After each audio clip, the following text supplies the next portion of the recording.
हर हर महादेव। हम रितेश पांडे आप सब भोजपुरिया श्रोता समाज के प्रणाम करतनी। सावन के पावन महीना में भगवान भोलेनाथ पार्वती जी के भांग पीछे के कहिए दिला तो वहाँ के कैसे जवाब देनी सुनी सबे। रउआ दिन भर चिलम जराइला, बैठल बैठल आर्डर फरमाइला। रउआ दिन भर चिलम जराइला, बैठल बैठल आर्डर फरमाइला। कब छूटी आदत है बहुरा, भांग तन पीस दगहुरा, सिलहुटी बघीस दगहुरा। भांग तन पीस दगहुरा, सिलहुटी बघीस दगहुरा।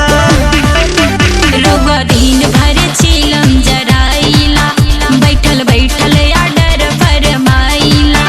कब छूटी आदत है बहुरा, भांग तन पीस दगहुरा, सिलहुटी बघीस दगहुरा। भांग तन पीस दगहुरा, सिलहुटी बघीस दगहुरा।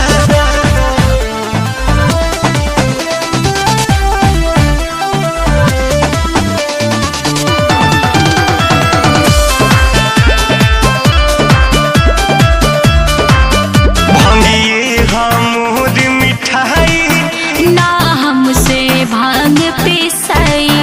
बिन भांग जिए ना पाइब। एही रहन पनई हर जाइब। भांगिए हमूद दवाई, ना हमसे भांग पिसाई।